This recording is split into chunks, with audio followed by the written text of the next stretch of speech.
Our next interview at IBC 2011 is with Dr. Randolph Nikutta, who's Director of New Media Innovation Development at Deutsche Telekom Laboratories. Hello, Randolph. Hi, nice to meet you. Thank you.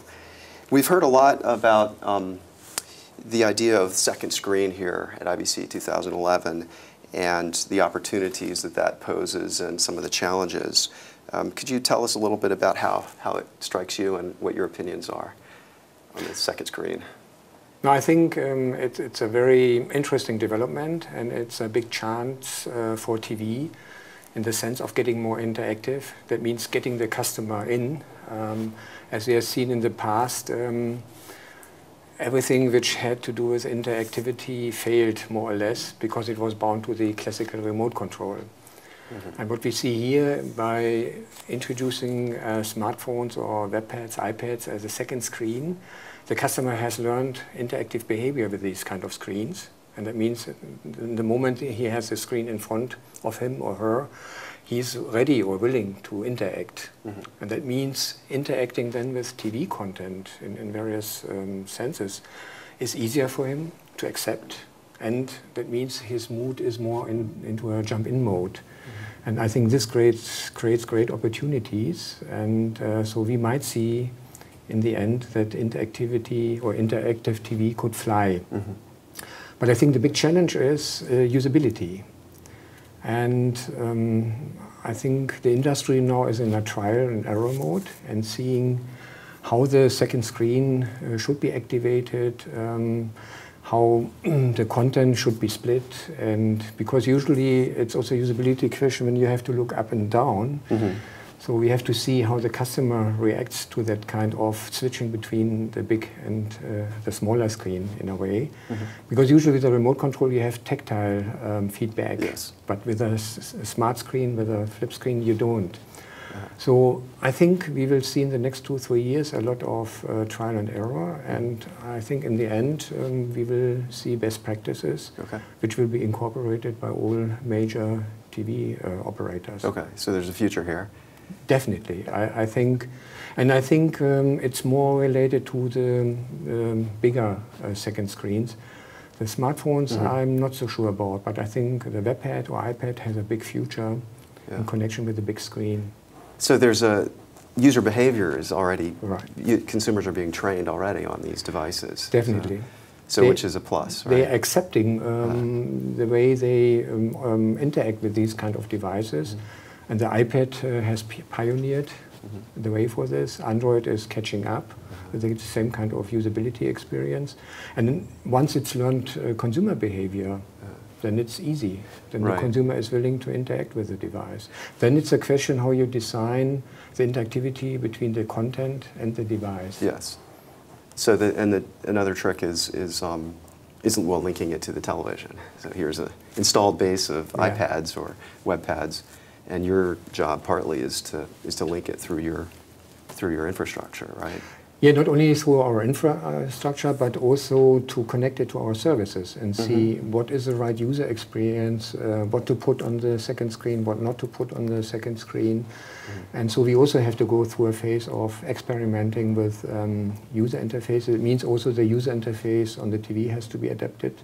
Okay. And we have to see what kind of let's say screens, icons are sufficient for the customer to interact easily with the content we are offering. Okay. It sounds like there's a good bit of experimentation ahead.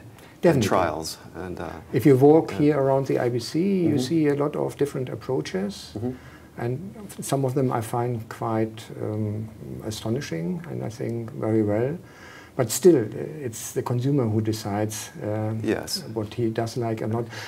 My suspicion would be also that we have to design different interfaces for different target groups. Okay. That means the younger generation might or will look for different kind of interface paradigms, right, than the more elder population, where you have to, let's say, more simplify the whole interaction. Right. The younger generation will come up with shortcuts, yeah, right? But I think it's a big chance for the elder generation too, because you can, the remote control for most elder people has too many knobs. Okay. And it's a usability problem. Yes. If you look on a traditional remote control, Okay, so we're talking market segmentation here. Definitely. Okay. And it could ease up the process. I think to make the TV, or let's say interactivity with the TV, acceptable for the different consumer segments. Okay, well thanks. Well, let's jump to another topic of the idea of hybrid. Yeah. And that seems to be coming back in a bit of more fashion than it was. How does the hybrid approach to video delivery look to you? Hybrid comes in different flavors, because in Germany we also have what we call HBBB TV. Yes. That means you keep the traditional broadcast, but you add interactive on-demand content, let's say with the back channel, with the broadband channel, and it's standardized now. And I think it's an important development. And for many customers in the UK, you're already used to the red button. So with the BBC, if you press the red knob, you get additional information on the running program, or you can get access to the archives. In Germany, it's starting slowly, but I think a big problem was agreeing on standards. Okay. Because what we see on the moment on the market is that connected TVs are introducing this kind of hybrid TV experience. Then the broadcasters are coming forward with their content. But it's a fight of, let's say, different technical formats. Okay. Who's driving the standards then? I think in the end, speaking for the German market, I guess the standard pushed by the broadcasters, HBBB TVO, will be an important standard, and you can easily see that when you look at the connected TVs coming on the market now, they all support HBBB TV, at least in Germany. I think in France it's the same. Okay. So it's very important. But we also have to see whether the connected TV manufacturers can agree on standards. Because that means hybrid for the customer is very difficult as a buying decision, because it depends a lot now on which kind of connected TV you buy, or which kind of set-top box you buy, and what kind of services or content it brings along.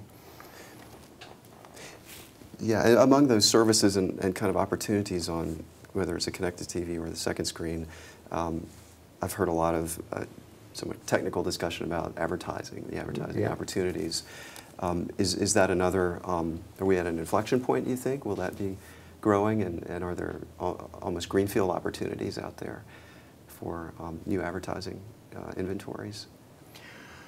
I think it's a big chance to supplement the traditional TV advertisement model, the 30-second slot, and get into, let's say, more interesting and more interactive advertising. And that means at the same time introduce the kind of web measurements you have for advertisement. That means you can really see whether a customer reacts with advertisement. You can measure the performance, the click-throughs. Yes. On the other hand, we have to see, it depends a lot on how the advertisement industry, the media agencies, will design advertisement, let's say, in interaction with the big screen and the second screen. Because I think you need to have some relationship between the TV content, of course, and what's shown on the second screen. It's not as I'm sitting on a PC and surfing the web and then are confronted with the classical web advertisement models and formats. So I think it will be also a trial and error period to find the right formats which suit people. Because when people are sitting in front of a TV, their primary interest is watching TV and video. Yes. So advertisement, as you know, a lot of classical TV advertisement, we have ad skipping as a big problem in the industry. And time-shifted TV and the set-top boxes are destroying, let's say, or attacking these kind of models. But I think the second screen is a big chance to make advertising, again, more interesting for the consumer. And it can be consumed in a time-shifted way. So when the consumer stopped watching the video, he can switch to that advertisement and interact with it. And you'd be more directed toward the consumer. And it could be profile targeted. That means you have all the mechanisms of web kind of advertisement at your hand. And it could be non-obtrusive advertisement. But I think it needs a lot of creativity from the media agencies or the advertisers in order to make it attractive for the consumer. All right. to interact with it. Good. Well, we'll wait to hear more from the other partners in this ecosystem. And it sounds like there are trials ahead. Well, I think that's probably a good place to stop for now. Thank you very much, Randolph, for joining us today. Welcome.